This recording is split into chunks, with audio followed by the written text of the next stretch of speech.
Have you ever received a miracle or a blessing, and immediately after you forgot about it?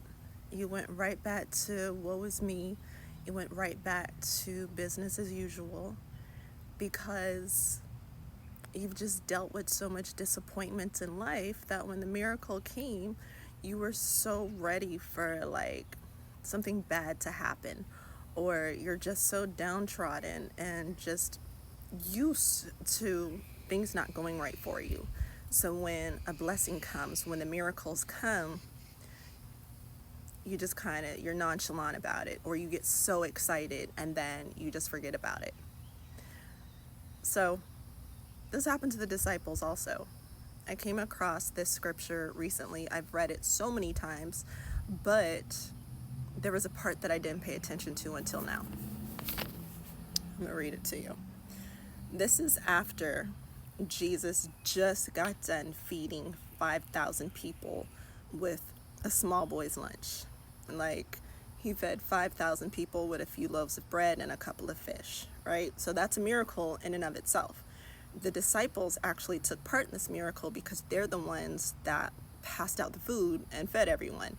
So they saw the miracle and they took part in the miracle.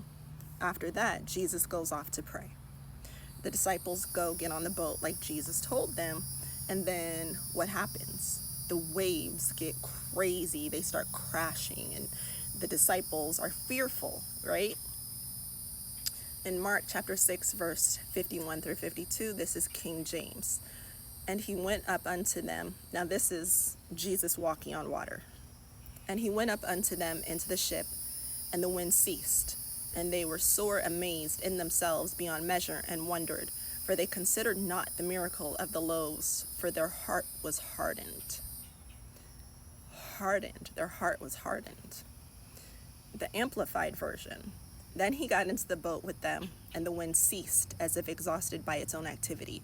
And they were completely overwhelmed because they had not understood the miracle of the loaves, how it revealed the power and deity of Jesus, but in fact their heart was hardened, being oblivious and indifferent to his amazing works.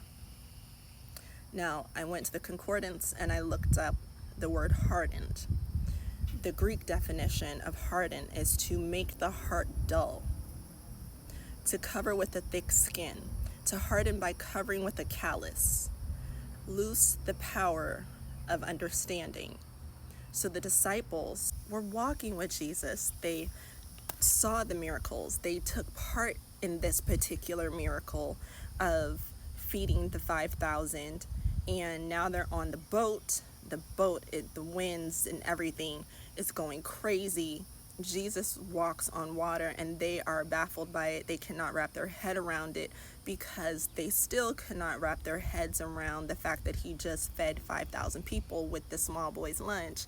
And it tells us in the scripture that their hearts were hardened. How many of us have hardened hearts? How many of us have calluses on our hearts because we've been through hell and back more times than we can count? We've been hurt, we've been disappointed, we've been abandoned, we've been disrespected, we've been rejected. So our hearts are hardened. And I'm raising my hand because I'm there too. I've been there too.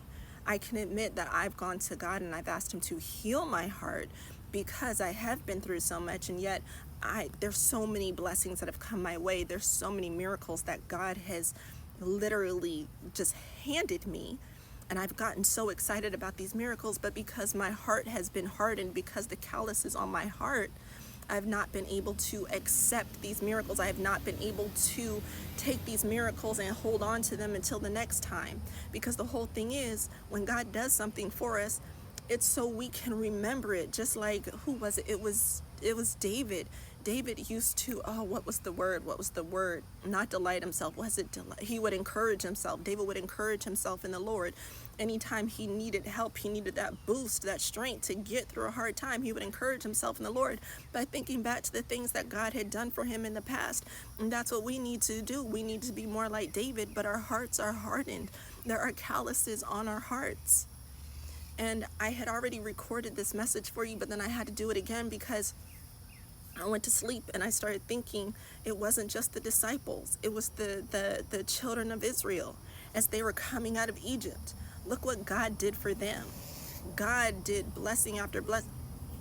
God parted the Red Sea for them. God killed Pharaoh for them. Got them out of slavery, out of Egypt. And every single time something else came up, they were hungry, they were thirsty, they were scared, whatever the case may be. Even if they didn't see Moses for too long, they wanted to go back to Egypt. They wanted to go back. Why? Why were they forgetting that they just got rescued out of Egypt? Why did they forget? Why did they ignore the fact that God parted the Red Sea for them? Come on now. Because their hearts were hardened. They were in slavery 400 years. Imagine what they saw, what they experienced, what they went through during that time in Egypt while they were under Pharaoh. Their hearts were hardened. I'm sure during that time they cried out to God and their situation didn't change. 400 years. You know their hearts were hardened. You know there were calluses on their heart. What have you been through? What have you been through? I've been through cancer twice, a single mom, abusive relationships. I've been through hell and back just like you. Yes, there has been calluses on my heart. But we have to ask God to remove the calluses. We have to ask God. God heals God heals the brokenhearted. When the Bible talks about healing, it's not just healing from sickness. It's not just healing from like physical scars. It's emotional healing. It's renewing our minds. It's healing our broken hearts. We have to give it all to God and allow Him to soften our hearts, to give us hearts of flesh. So that way, as the blessings come, as the miracles come, we're not just pushing them aside like it's just a normal thing and just going back to the sadness. Oh, praise God, hallelujah, He did it. Oh, woe is me 5 minutes later.